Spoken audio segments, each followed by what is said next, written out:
everybody. This is Linda with Bedtime Bible Chat. Well, today we're in Proverbs 11 still, and we're taking one verse. And I don't know that we've covered this lesson. If we have, it's been a good while. So let's get over there so we can get started. All right, Proverbs 11, verse 14. Where no counsel is, the people fail, but in the multitude of counselors there is safety. Now this is talking about government leaders and the like, and how they should have good counsel. But I want to show you where that isn't always the case. Let's go back to Obama's day. Obama's counsel was a World Economic Forum big time guy.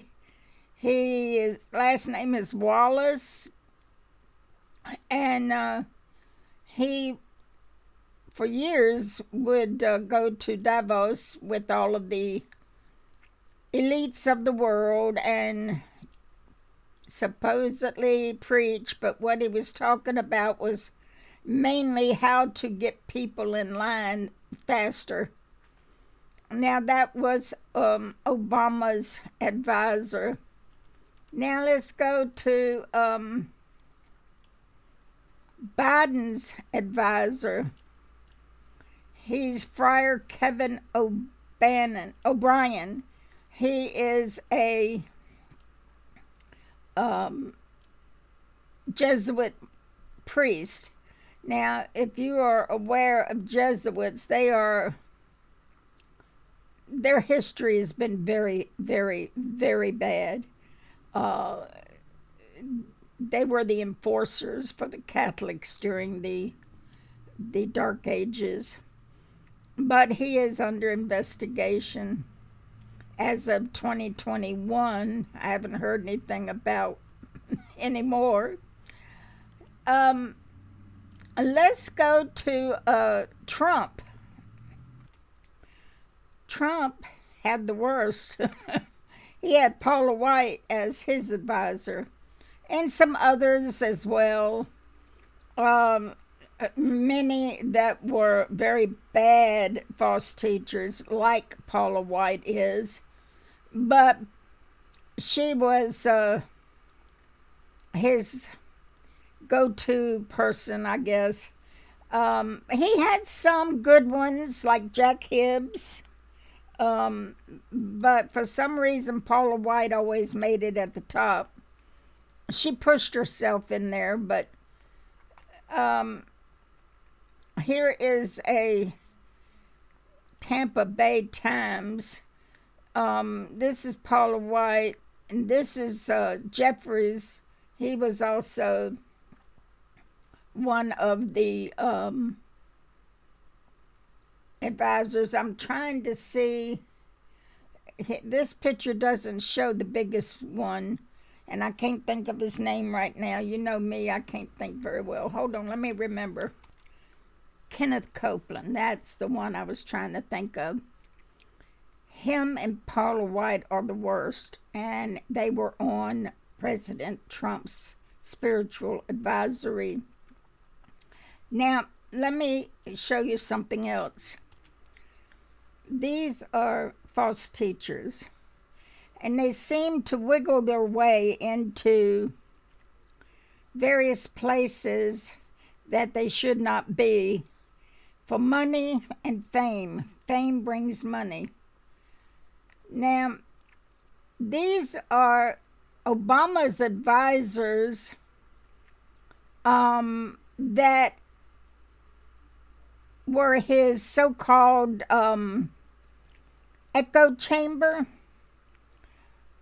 When people refuse to take good advice and they surround themselves with their echo chamber, they're going to do bad stuff because they don't want to hear the truth. Now, I don't know if you know who these what these people are famous for right now today, as of yesterday.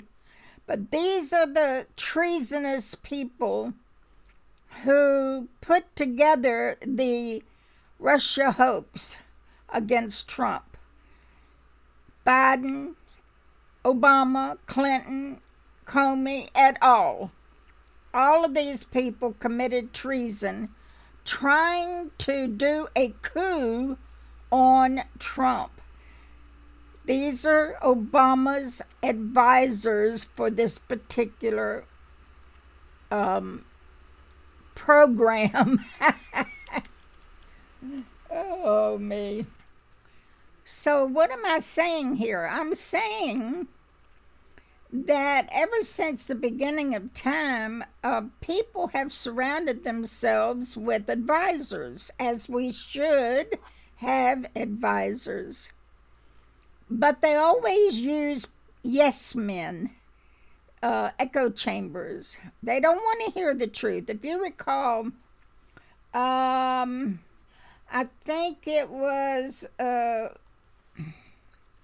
my brain just does not want to work today.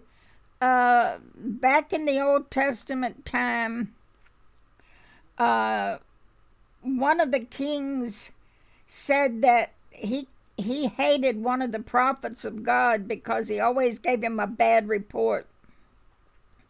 See, they don't like the truth. So he had like hundreds of his prophets always giving him what he wanted to hear. By doing this, you are not doing any good for your country or yourself.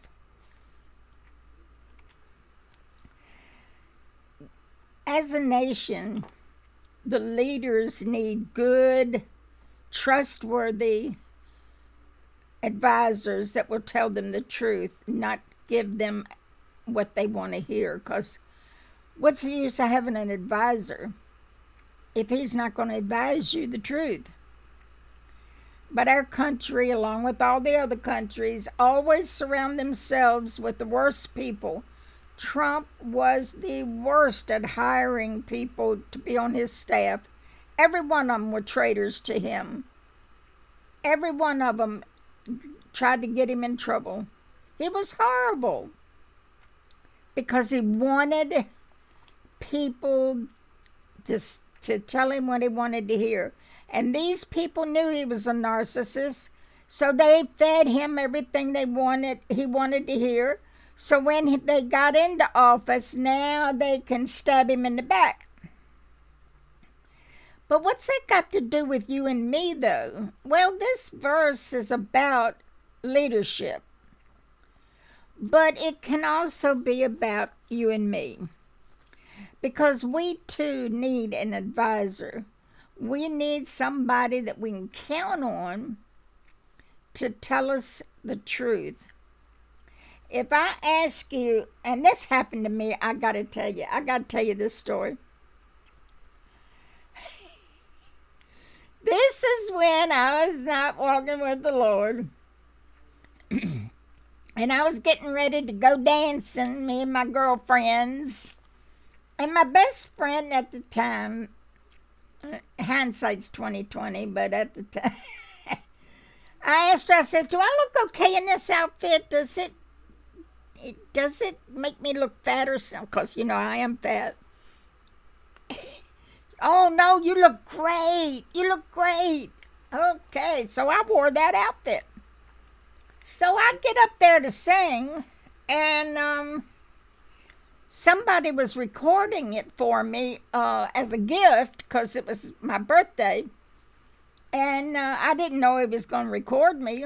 And so when he gave me the CD and I took it home and I looked at it and I said, oh, my word. That outfit must have been 3 sizes too small. I looked horrible. I could have killed her. When I ask for advice, I want the truth. She should have said, no, Linda, that thing is too small for you. Throw it in the trash. But she didn't. Oh, it looks great.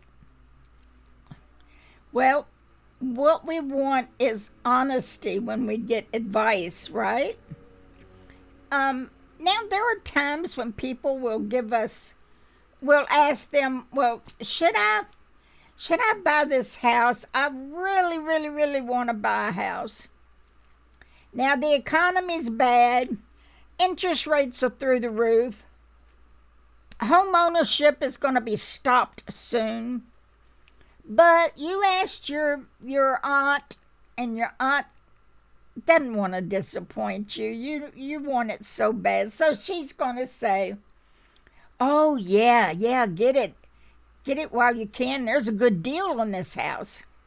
First problem, if there's a good deal, there's something wrong with that house.